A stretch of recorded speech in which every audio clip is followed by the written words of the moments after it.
Welcome, boys and girls, to our virtual tour of South Caulfield Hebrew Congregation. Today we're going to see a number of important things that you find in any Orthodox shul. And today, of course, I have the privilege of showing you my beautiful shul here in South Caulfield.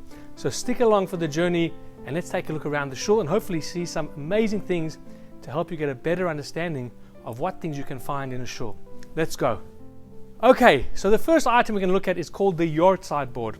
Now this board you'll find in many shuls. Sometimes it's out inside the foyer and the entrance, sometimes it's inside the shul. And these boards are usually there to commemorate and remember members who passed on, who passed away. So their families who are still members dedicated a small little plaque, and on this plaque it contains their name and a little light. And on the anniversary of the person's passing on the Yorkside, we light the light, as you can see over here. We've got some of the members who are commemorating Yorkside this week. And of course it's a beautiful way to honor one of your loved ones. Of course we come to the synagogue, we come to the shul to pray, to daven.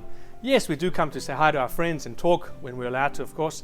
And you'll usually find in the shul a place where you can find a prayer book and a chumash. So the prayer book, the ones we use in our shul, is called the Art Scroll Siddur. It's English and Hebrew, so even if you don't read Hebrew or know how to read Hebrew, you can follow along in English. We usually do announce the pages that we're up to, so you can certainly follow along. You'll also find a chumash, 5 books of Moses, because as we know that during the service, in particular on Mondays and Thursdays and on the Sabbath, we read from the Torah, which we'll soon see an actual Torah coming up, but this again is a Hebrew and English chumash, and you'll find these usually in the entrance of the synagogue, or as in our synagogue, inside right by the back.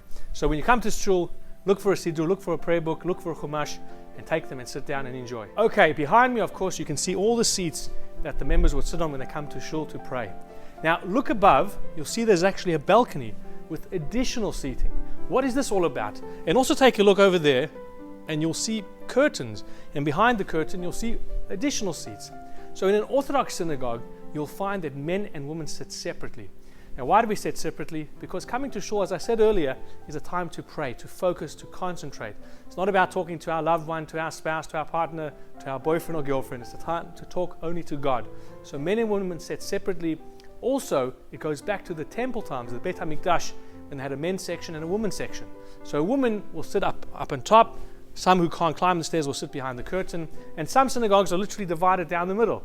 The men's section on the right, the women's section on the left. And usually, as we'll see, the Bimmer, which we'll get to in a moment, is in the front of the synagogue as well. So that's why you'll see curtains, balconies, and different places where men and women will sit during the prayer service. Okay, behind me, you'll see some beautiful stained glass windows. Now, lots of synagogues have beautiful stained glass windows and other beautiful designs with them. Our synagogue here in South Caulfield has the beautiful stained windows, and as you can see, they all represent something different. These stained windows, now it's nighttime, so you can't see the beautiful sun shining through the windows, but when you did, you could actually see some beautiful colors come through. And we've got the different chagim, the different holidays. So these are just ways to make the shul beautiful. The shul is supposed to be like our second home. We want to beautify it.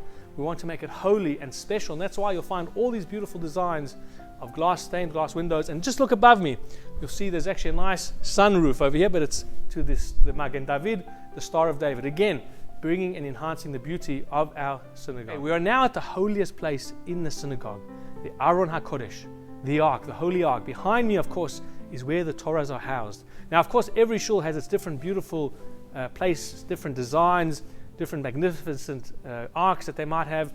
We've got a beautiful curtain, of course. It's got a nice design of Jerusalem, of nice pillars and arks, and of course the different fruit from Israel.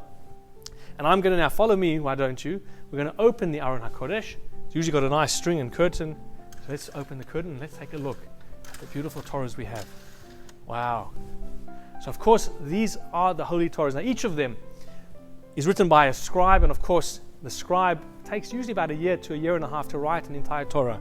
We will take a look at a Torah shortly. We'll take it on to the Bimmer, which I'll explain that when we get to it. But just observe and enjoy and see these Torahs. Of course, they're all leaning a little bit backwards so they don't fall forward.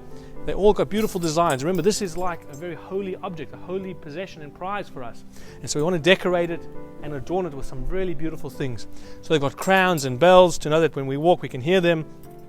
This is a pointer which helps when you read the Torah, of course. We'll see that shortly. And they've all got a nice, beautiful cloth covering them. So this is where the Torahs are housed. Now you might see something that's a little bit strange in some of them. Some of them have a little cloth, a little band tied around them. That means that unfortunately the Torah, the parchment, is not kosher anymore. It might have become smudged or rubbed out or torn, and so you put one around it so the person who's going to take out the Torah knows not to take one that's got what we call a mantle around it, because we want to ensure that we only take from a Torah that is kosher to be read. You'll see a red light, a little flickering red light. That's called a Ner Tamid, the eternal light, which is representative of the eternal light that was on the candelabra and in the altar in the times of the Jewish people in the temple. So every shul you go to, you'll find a little light, usually up in the front, which is continuously burning. Of course, we have to change the little light bulb. We don't have the eternal light in the sense, but it's there to remind us of it. Hey, my favorite part right now. We're now standing on the Bimmer, which means the platform. It's elevated slightly above the ground to signify the holiness of this is where we're going to read from the Torah. Bar mitzvah boys, you'll see, usually come up to the Bimmer.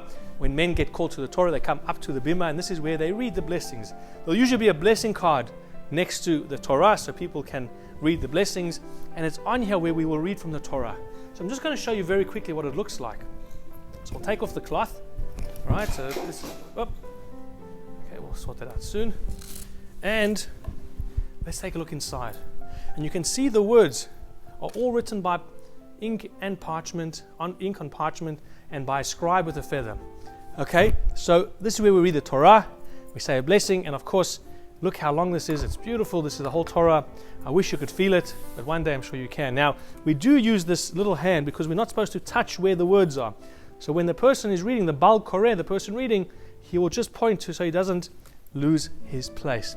So this is the Bimmer, the platform where we will read the Torah. And sometimes in a shul, when there's a big crowd and we want the chazan, the person singing the cantor, leading the services, will then read very loud, so he'll lead the services from on top of the Bimmer. But otherwise, some shuls, as you can see right in the front there, have another little platform, as you can see. That's called the Amud. That's where the weekday chazan would sing, and of course on times on Shabbat, when there's a smaller crowd, you would lead the services from over there. So next time you're at shul, look out for when they read the Sefer Torah, the Torah. Okay, one final thing I'd like to show you. I'm standing right now at what we call the rabbi's pulpit, where the rabbi will give a sermon and talk to his congregation. Shabbat Shalom, everybody! And of course, up to the front, as you can see to my right over there, there's usually some seats up in the front, and those seats are usually for the president or the gabayim, the officiants who help run the services, and of course, the rabbi seat as well. So you'll see some synagogues have really nice big platforms from where the rabbi will give his sermon. So hopefully you've enjoyed this tour. Hopefully you've learned a little bit about the things you can find in a shul. And of course, there's still lots more to learn. Hopefully you'll learn a lot through your studies at UJEB. Have a wonderful, wonderful day ahead.